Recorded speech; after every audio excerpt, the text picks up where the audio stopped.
Today, I want to bring some positivity, some good news. The dev team replied to me yesterday personally, and they also replied to many people on the Discord server directly about how they plan to fix the problem in the game at the moment, which is great, okay? Because one of my biggest problem with the game is actually not the game, but the communication with the player base. Because before the global launch, their communication was really, really good, but now not so much, but could be better. And they are stepping up in that regard, which is really, really amazing. So I'm very happy to see that they're communicating with the player once again.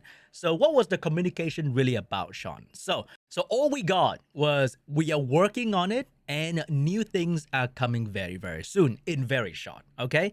So to many people, that is not very adequate. That's not enough because there's really nothing. Like you are just saying, hey, things coming soon, but we are stepping up from nothing like cricket sound to we are working on it and something is coming very, very soon, which is really amazing because for the longest time we were asking for dev team, please say something. And they are saying something from the void, which is really amazing to hear that they're alive and working on the game, hopefully.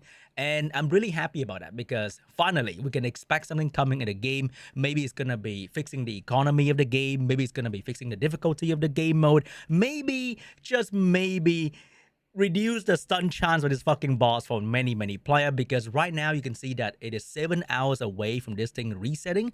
And I can assure you, many people are in this stage fighting their fucking life right now and getting absolutely stun locked by the boss, a dark thingy. And not even the boss, it's the freaking random stun that happened in the content and by the boss. So it's like, it's not 30%, it's more like 100% to stun your fucking Linglo. So that is a pretty big problem for many, many players. And also maybe new events coming up that's going to be more free-to-play friendly. We all really wonder what is the direction of the game after the global launch. Are we releasing new unit every 2 weeks? Are we releasing new event that's going to be more free-to-play friendly? Are we uncapping the RTA so that people have more reason to do RTA? Are we fixing the in-game economy so that I can actually upgrade more than one thing after the entire day of farming? Pretty crazy, I know. But we don't know what is really happening just yet. And I really hope that the things that they're going to say very, very soon is going to be amazing. It's going to bring the game back onto the map. And it's going to be a mainstream, popular gacha game that we're going to have a crazy, healthy community, engaging, positive, and look forward to new updates all the time. Also, I want to say sorry for being a bit more anxious, a bit more negative than I should be. Over the past week, I got to say, I was really going at it at some stream and some video. But I really like the game. And I'm sorry, I really, really want to play the game for a long time. And I also want to play the game with as many of you guys at the same time. Because I don't really have a lot of problem clearing the game at the moment, right? I can farm Inferno for all 3 model dungeon. I can farm Inferno for almost all the shell. Sharon is really hard and Rengokusu is really hard. So I don't really care too much about that actually. Because the moment you unlock Inferno, especially for the module, it is the start. Like, I've been farming Inferno for these content, max refreshing every day for a while now.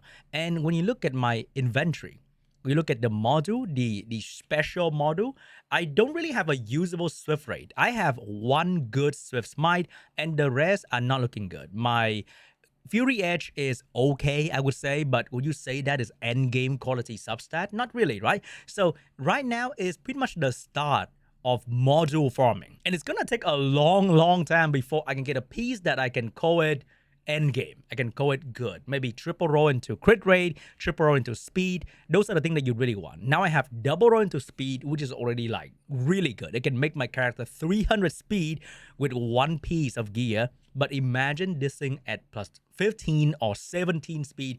That is gonna be really, really strong. So to me, farming module right now is not the end. It is actually the start.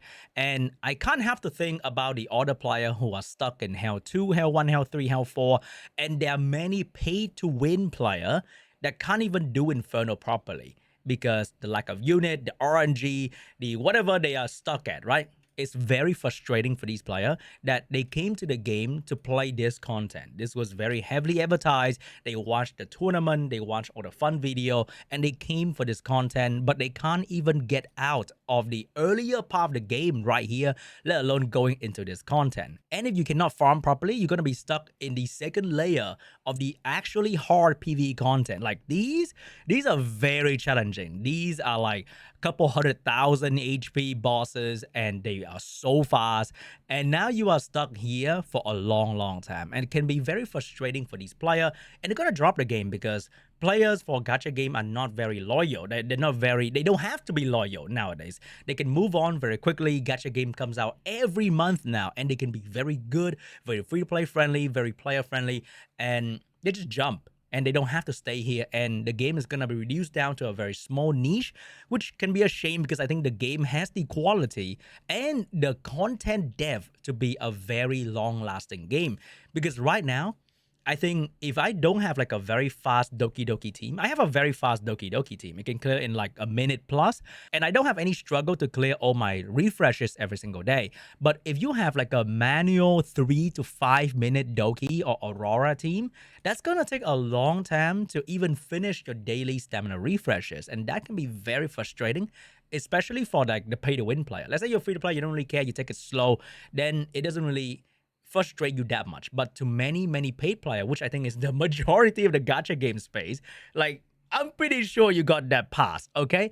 Then you want to clear content fast. You want to actually enjoy the manual worthy content, which is going to be PvP, but you can't do that. And when I think about those players, it's gonna suck. Like the game's gonna feel very tough for them, and they're gonna move on. They don't have to stick around here for too long. There's so many other options on the market, and I really want them to enjoy the game as well because I really enjoy the game. I love tinkering around, and because I've played this kind of game for so long, I think I spend almost half my life playing turn-based gacha game at this point, and I can figure myself, I can really go through all the RNG, all the challenges that the game has laid upon the players. I know what the fuck they're trying to do. So I can build things, I can build team, I can pick out the SR character very quickly that, hey, Kachi the God is rising, is gonna be good. Hey, Kazami Kazuyo is really good. I don't have Lily, I can use his character. I can pick them out, I can build them with confidence that it's gonna work out. But to a casual player, to a normal player who don't really engage with online content a whole lot, they just play the game, they watch a YouTube video here and there, and they don't really know what is good, what is bad. It's gonna be very paralyzing. When you look at the recent clear for this content, the variety, it's not exactly amazing. So it's really hard for them to like figure out what the fuck's going on with these content, right? So I think making the game more free to play friendly, a bit more easy. Like I wouldn't say, hey, hand me over the Teramaton, hand me over Doki Doki on a silver platter. I just want to see like maybe 10% reduction on all these things. A bit of HP reduction, a bit of resistance reduction, a bit of speed reduction so that you can achieve the stat requirement a little bit easier so you can deal with all these content a little bit better. Because getting a good shell with the right matrix it's gonna be hell. It's gonna be a long ass process. And then getting the module with the right stat, oh my god. It's gonna take a long time. And we don't only have to build like 5 to 10 characters. We want to build every single one with their unique gear. We don't want to keep switching around gear. That is like very tedious. Even though you can just like do that, click a bit here, click a bit there, then your damage dealer gear is gonna go to the other thing. But then you can obviously, the game will design content that, hey, I saw you build 5 characters, now build 15.